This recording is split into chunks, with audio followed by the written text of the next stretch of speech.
रोहित की गाड़ी घर के बाहर आकर रुकी और उसी समय घर के अंदर से आती हुई आवाज उसके कानों में पड़ी। उसे थोड़ा अजीब लगा क्योंकि यह आवाज उसकी माँ सीमा जी के चिल्लाने की थी। पहले तो वो थोड़ा घबरा गया, फिर अगले ही पल समझ गया कि शायद काव्या से कोई गलती हो गई है जिसकी वजह से माँ चिल्ला रही है। लेकिन फिर भी उन्हें इस तरीके से हंगामा नहीं करना चाहिए कि आवाज बाहर तक आए। रोहित ने तेजी से घर के अंदर प्रवेश किया। आ गया बेटा तू, बिल्कुल सही समय पर आया है। देख ले तेरी कमाऊ बीवी क्या क्या सुनाती है मुझे। एक तो पूरा दिन घर संभालो, बच्चे संभालो, उस पर महारानी कहती है कि मम्मी जी पैसे कमाने के लिए पूरा महीना खपाना पड़ता है मुझे और आप 4 दिन में खत्म कर देती हो। अब बता इसे, मैं क्या अपने ऊपर खर्च करती हूँ? सारा पैसा यहीं इसी घर में खर्च होता है। मैं कोई अपने लिए अलग से मेवे मंगवा कर नहीं खाती। घर में प्रवेश करते ही माँ सीमा ने अपने बेटे से कहा। रोहित को समझते देर नहीं लगी कि घर की कमजोर आर्थिक स्थिति के कारण चिड़चिड़ी हो चुकी काव्या शायद माँ को कुछ उल्टा सीधा बोल दिया है। लेकिन फिर भी रोहित माँ का लाडला बेटा है, इस तरीके से माँ का अपमान कैसे सहन कर सकता था, इसलिए वह भी कूद पड़ा मैदान में। काव्या, यह माँ क्या कह रही है? तुमने माँ से इतनी बड़ी बात कह दी? माना कि यह घर हम दोनों की कमाई से चल रहा है, लेकिन इसका मतलब यह नहीं कि तुम इस तरीके से माँ पर इल्जाम लगाओ कि वह उस घर को सही से नहीं चला रही हैं या फिर अपने लिए बचा कर रख रही हैं। यह आवाज रोहित की थी। वाह रोहित, एक बार अगर मैंने अपनी कमाई का जिक्र कर दिया इस घर में तो हंगामा खड़ा हो गया। माँ के साथ आप भी मुझे गलत ठहरा रहे हो। लेकिन क्या आपने सोचा कि मैंने ऐसा क्यों कहा? कमजोर आर्थिक स्थिति की वजह से मैं भी तो परेशान होती हूँ ना। सैलरी आए हुए केवल 4 दिन हुए हैं और मेरे पास केवल 2000 बचे हैं।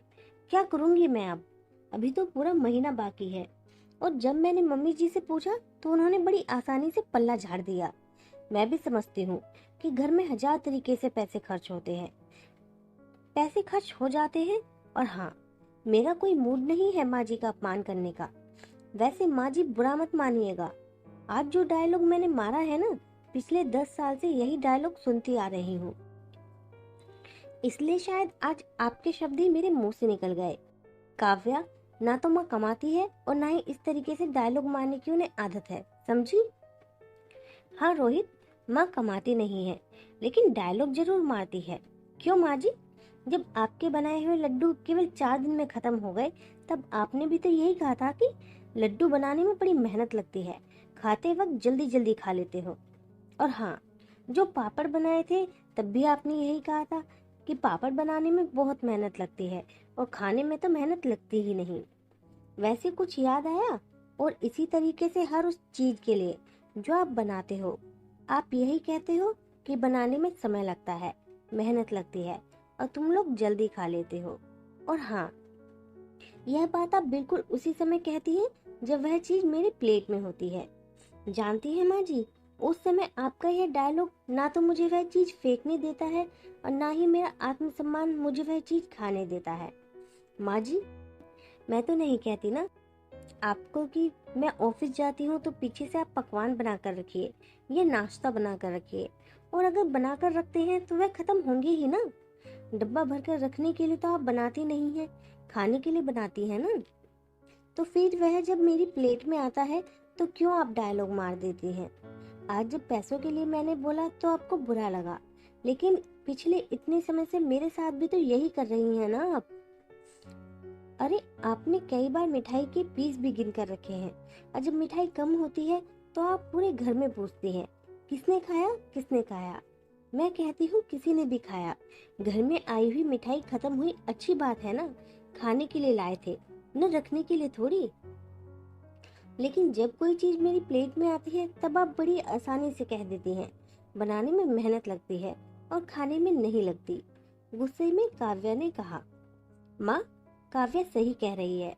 अगर बनाने में मेहनत लगती है तो उस चीज के लिए जुटाई जाने वाली सामग्री भी पैसों से आती है और उसके लिए भी तो मेहनत लगती है ना। अगर आपने कोई चीज बनाई है तो उस चीज को बनाने में लगे हुए सामग्री के लिए हम पति पत्नी मेहनत करते हैं, तो फिर क्या उसे खाने का हक काव्या को नहीं है? मैंने भी कई बार देखा है कि आप यह डायलॉग उसी समय मारती हैं जब काव्या खाना खाती है या कोई चीज खाती है। क्यों माँ? काव्या भी कमाती है, उसे भी तो भरपूर पौष्टिक खाने की जरूरत है। और काव्या को ही क्यों? आप पूरा दिन घर पर रहती हैं, आपको भी जरूरत है। हर इंसान को स्वादिष्ट, पौष्टिक और अपने मन मुताबिक खाना खाने का हक है। इतना सब कुछ कहने के बाद भी अगर तुम्हें लगता है कि इस घर की बहू होने के नाते काव्या को कोई अधिकार नहीं है, तो माफ करना माँ, आज के बाद मुझे भी अपने मन मुताबिक कुछ खाने का अधिकार नहीं है। बाकी जैसी तुम्हारी मर्जी। इतना कहकर रोहित काव्या का हाथ अपने हाथ में लेकर चुपचाप कमरे में चला गया। और सीमा जी को अब तक मुंह फुलाए बैठी थी, अपने आंखों की कोर भिगो रही थी, क्योंकि आज उनके बेटे ने उन्हें आईना दिखा दिया था। भीगी हुई आंखें गलती के बाद हो रहे पश्चाताप का वर्णन कर रही थी।